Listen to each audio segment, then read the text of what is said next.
اعوذ باللہ من الشیطان الرجیم بسم اللہ الرحمن الرحیم قال اللہ تبارک و تعالی فی القرآن المجید والفرقان الحمید۔ 10واں پارہ اور سورۃ انفال کی آیت نمبر 65 ہے۔ اللہ پاک نے ارشاد فرمایا یا ایھا النبی،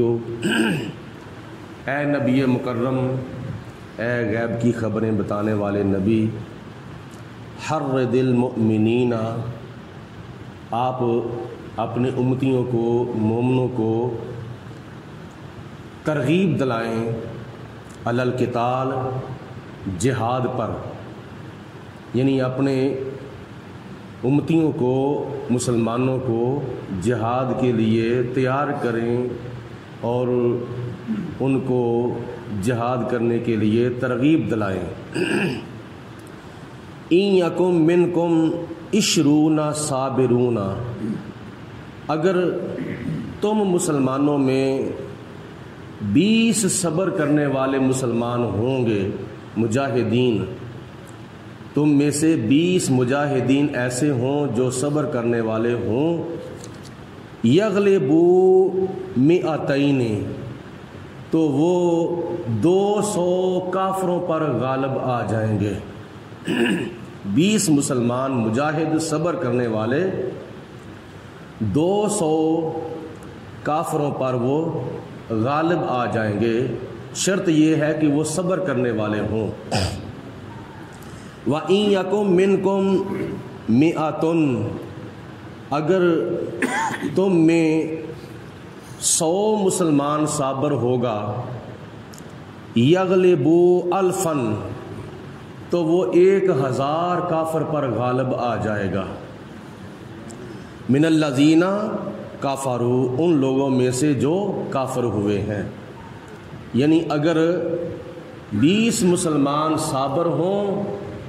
تو وہ جذبہ ایمانی اور غیرت اسلامی کی وجہ سے اور صبر و شکر کی وجہ سے وہ 200 کافروں پر غالب آئیں گے۔ اگر 100 مسلمان صابر ہو تو وہ 1000 کافروں کے اوپر غالب آ جائیں گے۔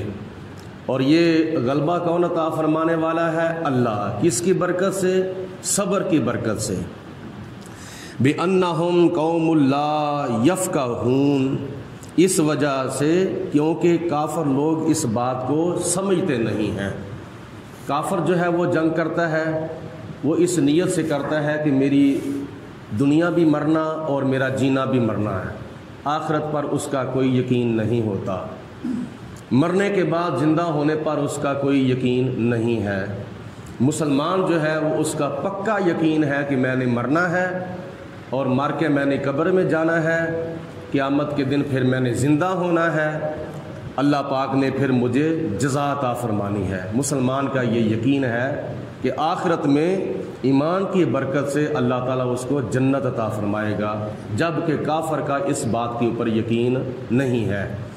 مسلمان کا یہ یقین ہے کہ اگر میں کافروں کے ساتھ لڑتا لڑتا بچ کے واپس آ گیا تو میں غازی بن جاؤں گا، اگر میں مر گیا تو میں شہید ہو جاؤں گا، دونوں طرف مجھے فائدہ ہی فائدہ ہے۔ اس لیے اس بات کو کافر نہیں سمجھتے، مسلمان سمجھتے ہیں۔ الآن خفف اللہ عنکم، اب اللہ تعالیٰ کی ذات نے تمہیں اس کے اندر تخفیف دی ہے، یعنی کمی کر دی ہے، تمہیں خدا کی ذات نے گنجائش دی ہے۔ وَعَلِمَ، اور خدا کو معلوم ہے، أَنَّ فِيكُمْ ضَعْفًا، کہ بے شک تمہارے اندر کمزوری ہے، جسمانی طور پر کمزوری ہے یا جنگی ساز و سامان کے لحاظ سے کمزوری ہے۔ اب حکم جو ہے وہ اور ہے، وَإِن يَكُن مِّنكُم مِّئَةٌ، اگر تم میں سے 100 مسلمان صابراتن، صابر ہوں گے، یغلبوا مئتین، تو وہ 100 مسلمان 200 کافروں کے اوپر غالب آ جائیں گے۔ گزشتہ آیت میں کیا تھا؟ 20 مسلمان 200 کافروں پر غالب آ جائیں گے، اور 100 مسلمان 1000 کافروں پر غالب آ جائے گا۔ یہاں اللہ تعالیٰ کی ذات بابرکات نے اس حکم کو منسوخ کر کے یہ حکم دیا کہ اگر تم میں 100 مسلمان صابر شاکر ہو تو وہ 200 کافروں کے اوپر غالب آ جائے گا، اور اگر وَإِن يَكُن مِّنكُمْ أَلْفٌ، اگر کوئی 1000 مسلمان صابر ہو، یغلبوا الفین باذن اللہ، تو وہ اللہ تعالیٰ کے حکم سے 2000 کافروں کے اوپر غالب آ جائے گا۔ خدا کی ذات بابرکات نے پہلا حکم منسوخ فرما دیا، اب تمہارے لیے گنجائش دے دی ہے کہ ایک مسلمان 10 کافروں کے ساتھ اگر مقابلہ کرتا تھا تو اس کو کیا نام ہے واپس آنے کی اجازت نہیں ہوتی تھی، لیکن اب خدا کی ذات بابرکات نے گنجائش دے دی ہے کہ اگر ایک مسلمان 2 کافروں کے ساتھ یا 100 مسلمان 200 کافروں کے ساتھ مقابلہ کرے تو اس کو اب واپس آنے کی اجازت نہیں۔ اس سے زیادہ اگر کافر ہوں تو اگرچہ گنجائش واپس آنے کی ہے، لیکن پھر بھی اگر استقامت اختیار کرے گا تو اللہ تعالیٰ اس کو اور زیادہ استقامت عطا فرمائے گا۔ جیسے کہ اس کی مثالیں بڑی ملتی ہیں۔ جنگ یرموک کے موقع پر 12 لاکھ کافر تھے، جب شام کی فتوحات ہوئی تھیں تو 12 لاکھ کافر تھے اور 30,000 مسلمان تھے۔ اس کے باوجود مسلمانوں نے آگے کو قدم بڑھایا ہے، پیچھے کو قدم نہیں بڑھایا، تو اللہ تعالیٰ کی ذات نے پھر ان کو فتح و کامیابی سے مالا مال فرما دیا۔ واللہ مع الصابرین، اس کی وجہ یہی ہے کہ اللہ تعالیٰ صبر کرنے والوں کے ساتھ ہے۔ تو جس کے ساتھ اللہ کی ذات ہوتی ہے پھر اس کو کبھی بھی ناکامی نصیب نہیں ہوتی، اس کو کامیابی ہی ملتی ہے۔ ما کان لنبی ان یکون لہ اسرا، کسی نبی کے لیے یہ جائز نہیں ہے کہ اس کے پاس جنگی قیدی آ جائیں، حتی یسخنا فی الارض، یہاں تک کہ وہ زمین کے اندر غلبہ حاصل کرے۔ تریدون عرض الدنیا، تم دنیا کا ارادہ کرتے ہو، واللہ یرید الآخرہ، اور اللہ تعالیٰ تمہارے لیے آخرت کو پسند کرتا ہے۔ واللہ عزیز حکیم، اور اللہ تعالیٰ بے حد عزت والا بھی ہے اور بے حد حکمتوں والا بھی ہے۔ یہ آیت مبارکہ اللہ تعالیٰ کی ذات بابرکات نے اس وقت نازل فرمائی تھی کہ جب غزوہ بدر مکمل ہوا تو 70 کافر غزوہ بدر کے اندر مارے گئے، واصل جہنم ہوئے، اور 70 کافر جو تھے وہ گرفتار ہوئے تھے۔ جب وہ 70 کافر گرفتار ہو کر نبی پاک علیہ الصلوۃ والسلام کی بارگاہ میں پیش کیے گئے تو حضور علیہ الصلوۃ والسلام نے صحابہ کرام سے مشورہ کیا کہ ان کے بارے میں کیا کیا جائے۔ تو بعض صحابہ کرام نے مشورہ دیا کہ ان سے فدیہ لے لیا جائے اور ان کو چھوڑ دیا جائے فدیہ لے کر۔ بعض صحابہ نے مشورہ دیا کہ ان کو قتل کر دیا جائے، اور جن صحابہ نے یہ مشورہ دیا تھا کہ ان کو قتل کر دیا جائے تو ان کا مطلب یہ تھا کہ یہ کہیں پھر ان کو آزاد کیا گیا تو پھر کہیں یہ جنگ کے لیے ہمارے مد مقابل نہ آ جائیں، پھر یہ مسلمانوں کو کہیں نقصان نہ پہنچائیں۔ اور جن صحابہ نے یہ مشورہ دیا تھا کہ ان سے فدیہ لے کر ان کو آزاد کر دیا جائے تو ان کی نیت تھی کہ ان کو ممکن ہے کہ اسلام قبول کرنے کا موقع مل جائے اور ان سے جو فدیہ لیا جائے گا وہ اسلام کی ترویج و اشاعت کے لیے کام آئے گا۔ اور بعض صحابہ وہ بھی تھے کہ جو نئے نئے مسلمان ہوئے تھے، ان کے دل میں خیال آیا کہ ان سے اگر فدیہ لیا جائے گا تو اس میں سے کچھ ہمیں بھی کیا نام ہے حصہ جو ہے وہ مل جائے گا۔ جو نئے نئے مسلمان ہوئے تھے ان کو اتنا ابھی پتہ نہیں تھا، تو مختلف مشورے ہوئے۔ تو نبی پاک علیہ الصلوۃ والسلام نے پھر حضرت ابوبکر صدیق رضی اللہ تعالیٰ عنہ کی طرف اشارہ کر کے فرمایا کہ اے پیارے صدیق، تیرا مزاج جو ہے وہ حضرت ابراہیم علیہ السلام کے ساتھ ملتا ہے، اور اے عمر فاروق تیرا مزاج جو ہے وہ حضرت نوح علیہ السلام کے ساتھ ملتا ہے۔ تو فدیہ جو ہے وہ اس کا حکم اللہ تعالیٰ کی ذات بابرکات نے پہلے ہی دے دیا تھا۔ اس کی وجہ یہ ہے کہ یہ جو سورۃ انفال ہے یہ غزوہ بدر کے بعد نازل ہوئی تھی، اور 26ویں پارے کے اندر سورۃ محمد ہے صلی اللہ علیہ وسلم، وہ غزوہ بدر سے پہلے بعض مفسرین کرام کے بقول نازل ہو چکی تھی۔ تو سورۃ محمد کی آیت نمبر 4 کے اندر اللہ پاک کی ذات بابرکات نے جنگی قیدیوں کے متعلق کچھ آپشن دیے ہیں۔ اللہ تعالیٰ نے مسلمانوں کو فرمایا تھا کہ تمہارے لیے آپشن یہ ہے کہ یا تو تم ان کو قتل بھی کر سکتے ہو، یا تم ان کو کیا نام ہے غلام بھی بنا سکتے ہو جنگی قیدیوں کو، یا تم ان سے فدیہ بھی لے سکتے ہو، یا تم ان کے اوپر احسان کرتے ہوئے تم ان کو آزاد بھی کر سکتے ہو۔ یہ نبی پاک علیہ الصلوۃ والسلام کا اصل میں دفاع کیا گیا ہے کہ جن مکے کے کافروں نے یہ نبی پاک علیہ السلام پر الزام لگایا تھا کہ یہ نبی ہے، اس نے نبوت کے نام پر کیا نام ہے قتل و غارت آ کے شروع کرا دی ہے، نبوت کے نام پر گھر گھر میں لڑائیاں ڈلوا دی ہیں، نبوت کے نام پر کیا نام ہے رشتہ داروں کو قتل کروا دیا ہے، نبوت کے نام پر یہ فدیہ لینا شروع کر دیا ہے، مال اکٹھا کرنا شروع کر دیا ہے۔ ایسی باتیں کافروں نے نبی پاک علیہ الصلوۃ والسلام کی طرف منسوب کی تھیں، لیکن اللہ پاک کی ذات بابرکات نے اس الزام کو رفع کرنے کے لیے ارشاد فرمایا ما کان لنبی ان یکون لہ اسرا، کسی نبی کے لیے یہ جائز نہیں ہے کہ وہ اس کے پاس جب جنگی قیدی آ جائیں تو حتی یسخینا فی الارض، کہ وہ زمین کے اوپر زمین کے اندر غلبہ پانے کے لیے ان کو قتل کروا دے۔ اگر ایسا معاملہ کو ہوتا تو نبی پاک علیہ الصلوۃ والسلام کے پاس آپشن تھا، لیکن آپ نے وہ اختیار نہیں فرمایا۔ اور دوسری مثال یہ ہے کہ فتح مکہ کے موقع پر نبی پاک علیہ الصلوۃ والسلام جب 10,000 صحابہ اکرام کا لشکر لے کر مدینہ المنورہ سے چلے اور مکہ المکرمہ تشریف لائے تو بڑی ٹھاٹ باٹ کے ساتھ اور بڑے روب اور بڑے دبدبے کے ساتھ آپ حرم شریف کے اندر داخل ہوئے۔ خانہ کعبے کا دروازہ ہے، دروازے کے اندر کھڑے ہو کر آپ نے مکے کے کافروں کی طرف دیکھا تو ان کے دل جو تھے وہ گھبرا رہے تھے، وہ سر سے لے کر پاؤں تک کانپ رہے تھے۔ اب پتہ نہیں ہمارا کیا حال ہوگا، ہم نے تو بلال حبشی پر بڑے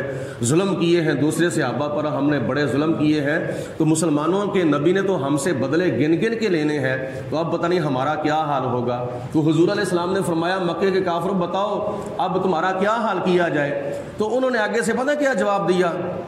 تم بھی کریم ہو، تمہارے باپ بھی کریم تھے اور تمہارے دادا بھی کریم تھے، تم کریم باپ کے کریم بیٹے ہو اور کریم دادے کے تم کریم پوتے ہو، تو آپ اپنی شان کے لائق ہمارے ساتھ سلوک کریں۔ تو حضور علیہ الصلوۃ والسلام نے فرمایا ٹھیک ہے، آج پھر میں بھی تمہارے ساتھ وہی سلوک کرتا ہوں جو حضرت یوسف علیہ السلام نے اپنے بھائیوں کے ساتھ سلوک کیا تھا، لا تثریب علیکم اليوم، آج تمہارے اوپر کوئی گرفت نہیں ہے۔ حضور علیہ السلام کہ چونکہ وہ ذاتی دشمن تھے، حضور علیہ السلام نے سب کو معاف فرما دیا۔ ذاتی دشمنوں کو معاف کرنا یہ نبی پاک علیہ الصلوۃ والسلام کی سنت ہے۔ تو اس لیے اللہ پاک کی ذات بابرکات نے آپشن ہونے کے باوجود اس چیز کو استعمال نہ کیا، اختیار نہ کیا، بلکہ حضور علیہ الصلوۃ والسلام نے ان کو معاف فرما دیا۔ اور فتح مکہ کے بعد، لیکن غزوہ بدر کے بعد حضرت سیدنا صدیق اکبر رضی اللہ تعالی عنہ کے مشورے پر عمل کرتے ہوئے حضور علیہ الصلوۃ والسلام نے ان سے فدیہ لے لیا تھا۔ تو اسی طرح اللہ پاک کی ذات بابرکات نے یہ اپنے پیارے حبیب علیہ الصلوۃ والسلام ان کا دفاع کیا ہے جو مکے کے کافر آپ کے اوپر الزام تراشی کرتے تھے۔ اللہ پاک نے ارشاد فرمایا لولا کتاب من اللہ سابقا، اگر یہ پہلے سے فیصلہ اللہ کی طرف سے نہ کیا ہوتا اس کا ایک مطلب یہ ہے کہ تمہارے اوپر مال غنیمت پہلے سے حلال اگر نہ ہوتا، بعض مفسرین فرماتے ہیں کہ اللہ تعالیٰ کی ذات بابرکات نے فرمایا کہ تمہارا پہلے سے فیصلہ اگر نہ ہو گیا ہوتا، مطلب یہ کہ یہ نہ لکھا گیا ہوتا کہ فلاں نے کس وقت مرنا ہے، تو کیا نام ہے لا مسکم فی ما اخذتم عذاب عظیم، تو ضرور تمہیں عذاب علیم، عذاب عظیم پہنچ جاتا اس کے بدلے جو تم نے حاصل کیا ہے۔ مطلب یہ ہے کہ مال غنیمت تمہارے اوپر پہلے حلال ہو چکا تھا، تو اگر یہ حلال نہ ہوتا تو جیسے تم نے یہ مال لیا ہے تو اللہ پاک کی ذات بابرکات کی طرف سے عذاب بھی آ سکتا تھا۔ اب عذاب کیوں نہیں آیا؟ اس لیے مال غنیمت تمہارے اوپر حلال کیا گیا ہے، جبکہ پہلی امتوں پر مال غنیمت حلال نہیں تھا بلکہ حرام تھا۔ فَكُلُوا مِمَّا، تو پس کھاؤ تم اس میں سے، غنیم تم جو مال غنیمت تمہیں ملا ہے میدان بدر کے بعد، حلالً طیباً، وہ تمہارے لیے حلال بھی ہے اور تمہارے لیے پاک اور طیب و طاہر بھی ہے۔ واتقوا اللہ، اور ڈرو تم اللہ تعالیٰ کی ذات بابرکات سے، ان اللہ، بے شک اللہ تعالیٰ، غفور الرحیم، بخشنے والا بھی ہے اور بڑا مہربان بھی ہے۔ اللہ رب العالمین کی ذات بابرکات آج کا یہ درس قرآن کا ثواب حضرت سیدنا امام زین العابدین رضی اللہ تعالی عنہ کی روح کو نصیب فرمائے، کیونکہ آج ماہ محرم الحرام کی 18 تاریخ ہے، اور آج کے دن، آج کی تاریخ 18 محرم الحرام کو حضرت سیدنا امام حسین رضی اللہ تعالی عنہ کے صاحبزادے حضرت امام زین العابدین کا وصال ہوا تھا۔ تو اس موقع کی مناسبت سے آج کے درس قرآن کا ثواب جناب امام زین العابدین کی روح کو پیش کیا جا رہا ہے۔ امام زین العابدین رضی اللہ تعالی عنہ حضرت سیدہ شہر بانو حضرت امام حسین کی جو بیوی محترمہ اہلیہ محترمہ ہیں ان سے پیدا ہوئے ہیں۔ حضرت امام حسین کی ایک بیوی حضرت ام لیلہ تھی، حضرت ام رباب تھی، حضرت ام اسحاق تھیں، حضرت امام حسین کی یہ بیویاں تھیں، اور ان بیویوں میں حضرت شہر بانو جو کہ جناب فاروق اعظم رضی اللہ تعالی عنہ کے دور خلافت میں کیا نام ہے ایران جب فتح ہوا تھا تو مال غنیمت میں حضرت سیدہ شہر بانو آئی تھیں۔ تو مال غنیمت جب مدینہ شریف میں پڑا تھا تو تقسیم کیا جا رہا تھا، تو باری آ گئی حضرت سیدہ شہر بانو کی کہ اس کا نکاح کس کے ساتھ کیا جائے، تو ہر ایک نے خواہش ظاہر کی کہ اس کے ساتھ میرا نکاح کیا جائے، تو اپنی فضیلت بیان کی، اپنی خصوصیت بیان کی گئی۔ آخرکار جناب فاروق اعظم نے فیصلہ فرمایا کہ شہر بانو ایران کی شہزادی ہے اور حسین مدینے کا شہزادہ ہے، لہٰذا میرا یہ فیصلہ ہے کہ حضرت امام حسین کے ساتھ شہر بانو کا نکاح کیا جائے۔ حضرت عمر فاروق اعظم رضی اللہ تعالی عنہ کے نکاح پڑھانے کی وجہ سے حضرت امام زین العابدین سے جتنے بھی حسینی سید ہوئے ہیں یا ہو رہے ہیں یا قیامت تک ہوں گے، وہ خون کے لحاظ سے حضرت مولا علی شیر خدا کی نشانی ہے، اور نکاح کے لحاظ سے حضرت سیدنا عمر فاروق کی نشانی ہے۔ مطلب یہ ہے کہ جو صحیح حسبی نسبی حسنی حسینی سید ہوگا وہ نہ مولا علی کا منکر ہوگا نہ وہ حضرت عمر فاروق کا منکر ہوگا، وہ حضرت علی رضی اللہ تعالی عنہ کو بھی مانتا ہوگا اور حضرت عمر فاروق رضی اللہ تعالی عنہ کو بھی مانتا ہوگا۔ جو صحیح حسبی نسبی سید ہے وہ عمر فاروق اعظم کا کبھی بھی منکر نہیں ہو سکتا، کیونکہ نکاح حضرت سیدہ شہر بانو کے ساتھ امام حسین کا حضرت عمر فاروق اعظم رضی اللہ تعالی عنہ نے پڑھایا ہوا ہے۔ تو یہ حضرت امام زین العابدین رضی اللہ تعالی عنہ کی خصوصیات میں سے ایک خصوصیت ہے۔ اور اس کے علاوہ میدان کربلا میں سارے کا سارا منظر، یعنی ایسے کر لو کہ واقعہ کربلا شروع سے لے کر آخر تک جب مدینہ المنورہ سے چلے تھے حضرت امام حسین مکہ المکرمہ تک تو ساتھ حضرت امام زین العابدین تھے، جب مکہ المکرمہ سے میدان کربلا تک پہنچے تو ساتھ امام زین العابدین تھے، اور میدان کربلا میں سارے شہداء کی شہادتیں حضرت امام زین العابدین نے اپنی آنکھوں سے دیکھی تھیں، کربلا کا سارا خونی منظر اپنی آنکھوں سے دیکھا تھا، اور پھر کربلا سے لے کر کوفے تک اسیران کربلا کا جو قافلہ گیا تھا وہ حضرت امام زین العابدین کی قیادت میں گیا تھا، اور کوفہ سے لے کر دمشق تک یہ جو اسیران کربلا کا قافلہ یزید کے دربار میں پہنچا تھا وہ امام زین العابدین کی قیادت میں پہنچا تھا، اور پھر دمشق سے واپسی مدینہ المنورہ تک یہ قافلہ جو آیا تھا یہ حضرت امام زین العابدین کی قیادت میں آیا تھا۔ شروع سے لے کر آخر تک واقعہ کربلا امام زین العابدین نے اپنی آنکھوں سے دیکھا ہے، لیکن بے صبری نہیں کی، صبر کا دامن نہیں چھوڑا، کیونکہ اللہ تعالیٰ نے فرمایا ان اللہ مع صابرین، اللہ تعالیٰ صبر کرنے والوں کے ساتھ ہے۔ تو آج خطبہ جمعہ کے اندر جیسا کہ میں نے گزشتہ جمعے اعلان کیا تھا کہ انشاءاللہ تعالیٰ اگلے جمعے حضرت امام حسین رضی اللہ تعالیٰ عنہ کی میدان کربلا میں آخری نماز اور آخری سجدہ، اور اس آخری سجدے کے بعد نیزے پر چڑھ کر تلاوت قرآن کرنا یہ بیان ہوگا۔ اور تلاوت قرآن کے دوران آپ نے جو سورت یاسین پڑھی تھی نا، سورت یاسین پڑھی تھی نیزے کی نوک پر،